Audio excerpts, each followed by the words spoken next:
करो, आप देख रहे हैं धोरी घाट लाइव। इससे मौजूद है हम आरपीएम ग्लोबल इंटरनेशनल स्कूल के पास में, और यहाँ पे हमारे साथ मौजूद होंगे इस स्कूल के संचालक अजय यादव। मैं आपको बता दूं, अजय यादव समाजवादी पार्टी के प्रदेश सचिव भी हैं, योजन सभा के, और इस स्कूल के संचालक भी हैं। आपको बता दें, ये आरपीएम ग्लोबल इंटरनेशनल स्कूल का पहला वर्ष है और पहले ही साल में ये स्कूल ने अपना छाप छोड़ने में कोई कसर नहीं छोड़ी है, क्योंकि पहले ही साल में जिस तरीके का यहाँ के बच्चों के द्वारा प्रदर्शन देखने को मिला, जिस तरीके के बच्चों के द्वारा आज जन्माष्टमी के दिन बच्चों ने कला अपनी दिखाई, एक काबिल तारीफ था।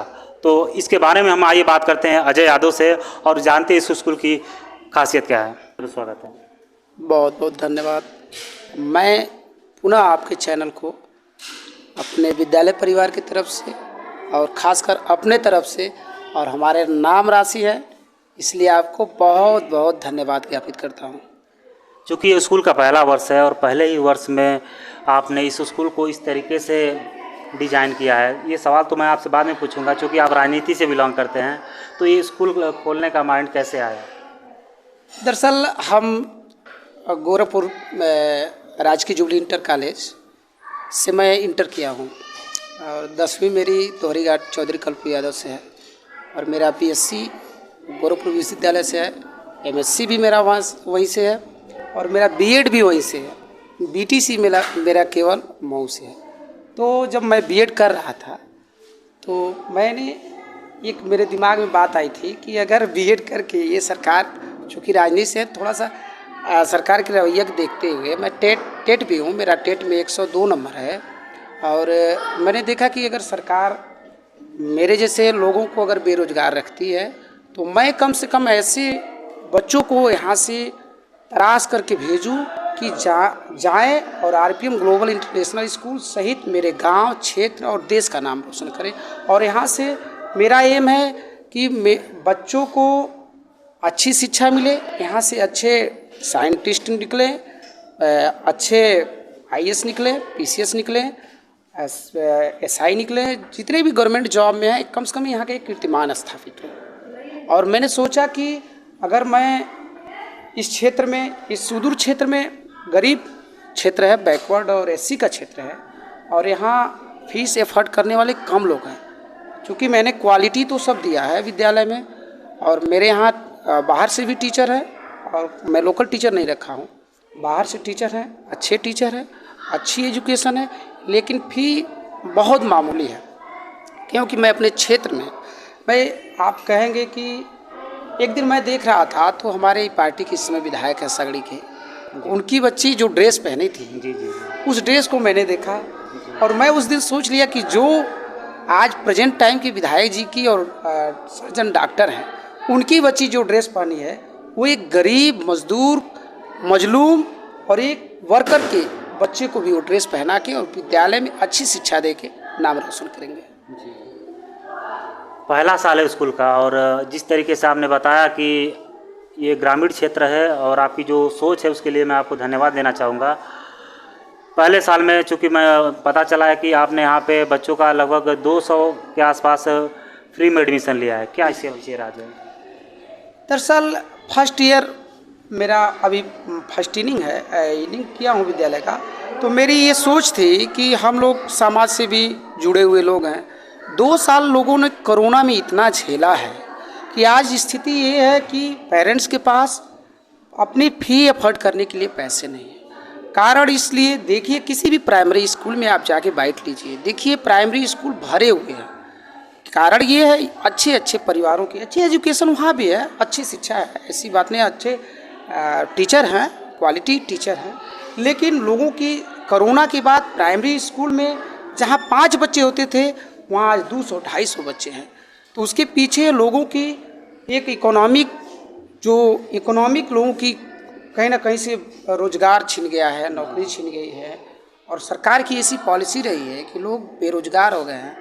तो इस वजह से भी पहले साल मैंने सोचा है कि कम से कम लोगों को एक फ्री में एडमिशन करके कीर्तिमान स्थापित किया जाए समाज में, और एक मैसेज दिया जाए कि पैसा ही सब कुछ नहीं होता है। समाज में शिक्षा देना बहुत बड़ी चीज़ है, और ये संस्था, मैंने आपको बता दूं कि अपने माँ बाप और अपने चाचा के नाम पे रखी है। आरपीएम का मतलब है राम बचन, मेरी स्वर्गीय माता जी हैं फूलमती और मेरे चाचा जी स्वर्गीय हैं मंगलदेव, उनके नाम पे ये मैंने विद्यालय का नाम रखा है। और इस संस्था को आप सबके आशीर्वाद से, विद्यालय के स्टाफ के आशीर्वाद से मैं लंबी ऊंचाइयों तक देखने का मैंने सपना देखा है।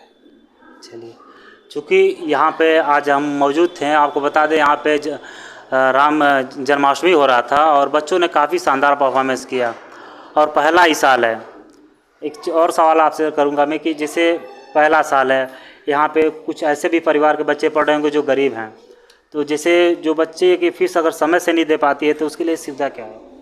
सर पहले तो एक दो अनाथ बच्चे हैं, जैसे एक हमारे यहाँ का पप्पू है, मैंने वो अनाथ उसकी बच्चे, मैंने उसके घर पे जाके कहा कि विद्यालय परिवार की तरफ से आपकी बच्ची को फ्री ऑफ कास्ट शिक्षा टोटल दी जाएगी। जो भी अनाथ बच्चे हैं, गरीब बच्चे हैं, मैं उनका फ़ी कम से कम सर से वो लिस्ट मेरे पास लाते हैं, मैं अपने कोटे से उनकी फ़ीस कम कर देता हूँ। और रही बात कि आप गरीब बच्चों की, तो गरीब बच्चों के लिए हम स्पेशल अच्छे अगर मार्क लाते हैं, फर्स्ट अगर बच्चा गरीब है, फीस नहीं देने लायक है और अच्छा मार्क लाता है, यानी कक्षा में क्लास में फर्स्ट आता है, मैं उसकी फ़ीस पूरा माफ़ करने का ये मेरा बीड़ा उठाया हूँ। उसकी फ़ीस विद्यालय की तरफ से पूरी माफ़ रहेगी जो फर्स्ट लाएगा और बच्चा गरीब होगा। तो ये मतलब इसके लिए कोई कंपटीशन भी रखा जाएगा क्या? सर ये हम अभी एग्ज़ाम अभी 2-4 दिन में एग्ज़ाम होगा, तीनों एग्ज़ाम में जो फर्स्ट आएगा उसके लिए उसके पेरेंट्स का हम डिटेल लिख रखते हैं कि पेरेंट्स क्या करते हैं, माँ क्या करती है, पढ़ने वाले हैं कि नहीं, हाँ पढ़ने वाले हैं, क्या करते हैं, उनकी नौकरी कौन सी नौकरी करते हैं, और उसके बाद से हम उनको लिस्ट बना के रखे हुए हैं। जिनके बच्चे अगर उस लिस्ट में से आ जाएंगे उनको फ्री ऑफ कास्ट देंगे। चूँकि ये क्षेत्र में काफ़ी स्कूल खुल चुके हैं जो बड़े स्तर के हैं, जो हाई फीस डिमांड करते हैं और वहाँ पे कम फीस में और इतना अच्छा बेहतर सुविधा दे रहे हैं, ये सब कैसे हो पा रहा है? सर मैंने अपने प्रिंसिपल सर को और यहाँ के स्टाफ से मैंने व्यक्तिगत, चूँकि मैं भी मॉडर्न एजुकेशन से रिलेटेड हूँ, जुड़ा हुआ हूँ, तो सब कुछ समझता हूँ, समाज में देखता हूँ, तो मैंने सर से कहा हुआ है कि सर विद्यालय की जो भी रिक्वायरमेंट है आप हमसे बेहिचक करिए। और विद्यालय में देखिए बड़े स्कूल के बाद मेरा स्ट्रक्चर तो बड़ा नहीं है, लेकिन जो सुविधाएं हैं उनसे कम नहीं है। जी। जैसे आप आज ही देखे होंगे RO, वाटर कूलर, मेरे बच्चे टाइल्स पे बैठते हैं, रिसेप्शन है, जो भी चीज़ जो बड़े लोगों के बच्चे करते थे वो छोटे लोगों के भी बच्चे देख रहे हैं और उस पर वो शिक्षा ले रहे हैं। उन्हें अपने मन में हीन भावना न आए, इसके लिए मैंने विद्यालय के डेकोरेशन में कोई कमी नहीं किया। और मैं स्वयं से एक सामाजिक हूँ, तो समाज में ऊंच नीच सभी तरीके के लोगों को देखा हूँ और समझता हूँ। और ख़ासकर मैं एक गरीब परिवार से मैं अपनी शिक्षा लिया हूँ। और मैंने आपको बता दूँ कि जब मैं 6वीं 8वीं में पढ़ता था तो मेरी 60 रुपये फीस थी, दोहरीघाट में पढ़ता था, तो मैं अपनी फ़ीस नहीं दे पाता था और सबसे ख़राब साइकिल मेरी होती थी। जी। अगर स्कूल में एक साइकिल सबसे ख़राब किसी की थी तो मेरी थी, और वो साइकिल हम ही चला पाते थे या वो एक आध दो सहपाठी चला पाते थे, बाकी कोई चला नहीं पाता। उसका हैंडल टेढ़ा था, पुरानी साइकिल थी, कबाड़ी साइकिल थी। लेकिन मेरे माँ बाप हमारे भाई हमको बहुत सपोर्ट किए। खासकर मैं आपको बाइट देने के लिए सक्षम हूँ तो ये मेरे माँ बाप और मेरे बड़े भाई की इसमें अहम भूमिका है। और जो भी स्ट्रक्चर है इसमें मेरे माता पिता और मेरे भाई साहब का बहुत योगदान है, खासकर रामाश्रय यादव जी का। चलिए, धन्यवाद। ये थे हमारे साथ अजय यादव। मैं आपको बता दूं, अजय यादव इस स्कूल के संचालक भी हैं और समाजवादी पार्टी के योजन सभा के प्रदेश सचिव भी हैं। इन्होंने इस स्कूल के बारे में बताया और बताया कि यहाँ हम किस तरीके से इन बड़े स्कूलों के साथ में कंपटीशन ले रहे हैं। और इनकी बातें सुनकर ये लगता है कि आसपास के क्षेत्र में जितने पढ़ने वाले बच्चे हैं उनको एक चीज़ समझ में आएगा कि ये स्कूल उनके लिए है। काफ़ी कुछ इनसे सीखने को मिलेगा और जो इन्होंने बातें कही ये वाकई इस क्षेत्र के लिए आने वाले समय में ये स्कूल नाम करके दिखाएगा। मैं हूं आपके साथ अजय सोनकर और आप देख रहे हैं दोहरीघाट लाइव। नमस्कार।